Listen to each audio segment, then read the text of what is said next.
किसके साकार महावाक्यों में प्यारे बाप दादा ने कहा। एक नज़र मुख्य पॉइंट पे डालेंगे। यहाँ बैठे हैं हम, अहम ऑब्जेक्ट है मनुष्य से देवता बनने की। जैसे सन्यासी समझते हैं तुम अपने को भैंस समझो तो वह रूप हो जाएगा। वह है भक्ति मार्ग के दृष्टांत। जैसे यह भी दृष्टांत है कि राम ने बंदरों की सेना ली। तुम यहाँ बैठे हो, जानते हो हम सो देवी देवता डबल सिरताज बनेंगे। जैसे स्कूल में पढ़ते हैं तो कहते हैं मैं यह पढ़कर डॉक्टर बन जाऊंगा, इंजीनियर बन जाऊंगा। तुम समझते हो इस पढ़ाई से हम सो देवी देवता बन रहे हैं। यह शरीर छोड़ेंगे और हमारे सिर बहुत गंदी छी दुनिया है। नई दुनिया फर्स्ट क्लास दुनिया, पुरानी दुनिया बिल्कुल थर्ड क्लास दुनिया है। यह तो खलास होने की है। नए विश्व का मालिक बनाने वाला जरूर विश्व का रचयिता ही होगा ना, दूसरा कोई पढ़ा भी न सके। ने दूसरे पॉइंट में कहा यहाँ कितने पतित मनुष्य हैं। शक्ल भर मनुष्यों की है परंतु सीरत देखो कैसी है। जो देवताओं के पुजारी हैं वह खुद भी उन्हों के आगे महिमा गाते हैं। आप सर्वगुण संपन्न, 16 कला संपूर्ण निर्विकारी, मर्यादा पुरुषोत्तम, डबल अहिंसक, डबल सिरताज, हिंसा परमो धर्म। तो हम भिखारी पापी हैं। सूरत तो उन्हों की भी मनुष्यों की है परंतु उनके पास जाकर महिमा गाते हैं, अपने को गंदे भिखारी कहते हैं। हमारे में कोई गुण नहीं है तो मनुष्य माना मनुष्य। अभी तुम समझते हो, हम तो अभी चेंज होकर जाएंगे, देवता बनेंगे। फिर बाबा ने कहा तीसरे पॉइंट में, परमात्मा की मत ही श्रेष्ठ बनाती है। जिसकी तकदीर में होगा उनकी बुद्धि में बैठेगा, नहीं तो कुछ भी समझेंगे नहीं। जब समझेंगे तब खुशी हो मदद करने लग पड़ेंगे।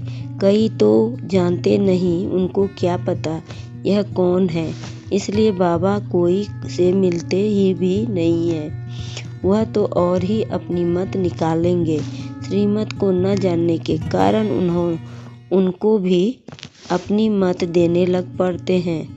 अब बाप आए ही हैं तुम बच्चों को श्रेष्ठ बनाने के लिए। बच्चे जानते हैं 5000 वर्ष पहले मौफिक बाबा आपसे आकर मिले हैं। जिनको पता नहीं है ऐसे रिस्पॉन्स दे भी नहीं सकते हैं। बच्चों को पढ़ाई का बहुत नशा रहना चाहिए। फिर बाबा ने चौथे पॉइंट में कहा कि बाबा कहते हैं भिखारी में गिरने वाले का फोटो निकाल दो, बोलो तुम स्वर्ग में चलने लायक नहीं हो, तुम्हारा पासपोर्ट खलास।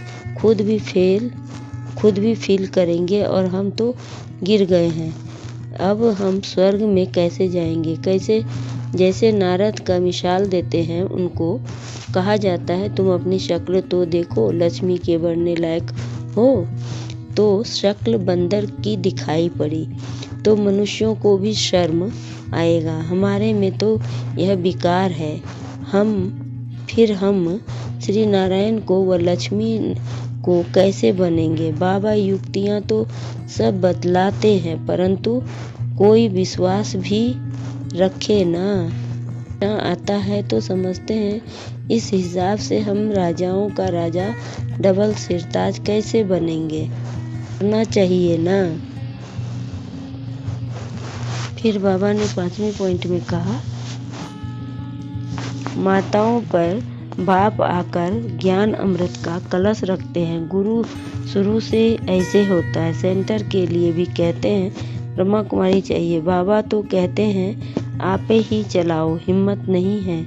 कहते हैं नहीं बाबा टीचर चाहिए, यह भी ठीक है, मान देते हैं। आजकल दुनिया में एक दो को मान भी लंगड़ा देते हैं, मतलब ऊपर का मान देते हैं, अंदर बाहर एक पारदर्शिक नहीं है। ऊपर से दिखाने के लिए मान देते हैं, अंदर कुछ और चलता रहता है। आज प्राइम मिनिस्टर हैं, कल उनको उड़ा देते हैं। स्थायी सुख किसको मिल नहीं सकता। इस समय तुम बच्चों को स्थायी राज्य भाग मिल रहा है। तुमको बाबा कितने प्रकार से समझाते हैं, अपने को सदैव हर्षित रखने के लिए बहुत अच्छी अच्छी युक्तियाँ बतलाते हैं। शुभ भावना रखनी है। ओहो हम यह लक्ष्मी नारायण बनते हैं। फिर अगर किसकी तकदीर में नहीं है तो तदबीर क्या करे। बाबा तदबीर तो बतलाते हैं ना, व्यर्थ नहीं जाती है, यह तो सदा सफल होती है। राजधानी स्थापन हो ही जाएगी। विनाश भी महाभारत लड़ाई द्वारा होना ही है। आगे चल तुम जोर भरो तो यह सब आएंगे, अभी नहीं समझेंगे, फिर तो उन्हों की राजाई उड़ जाएगी। कितने ढेर गुरु लोग, ऐसा कोई मनुष्य नहीं जो किसी गुरु का फॉलोअर्स न हो। यहाँ तुम्हें एक सतगुरु मिला है, सदगति देने वाला। चित्र बड़े अच्छे हैं। यह है सदगति अर्थात सुख धाम है, यह है मुक्ति धाम। बुद्धि भी कहती है हम सब आत्माएं निर्वाण धाम में रहती है, जहाँ से फिर टॉकी में आवाज में आते हैं, वहाँ से रहवासी हैं। पर यह खेल भी भारत पर बना हुआ है। शिव जयंती भी यहाँ मनाते हैं। बाप कहते मैं आया हूँ, कल्प के बाद फिर आऊँगा। 5000 वर्ष बाद बाप के आते ही पैराडाइज बन जाता है। कहते हैं भी हैं क्राइस्ट से इतने वर्ष पहले भारत पैराडाइज था, यानी स्वर्ग था। अभी नहीं है, फिर होना है। अब मुख्य सार सुनेंगे। बाबा ने कहा मीठे बच्चे, तुम्हें नशा रहना चाहिए कि हम ब्राह्मण सो देवता बनते हैं। हम ब्राह्मणों को ही बाप की श्रेष्ठ मत मिली है।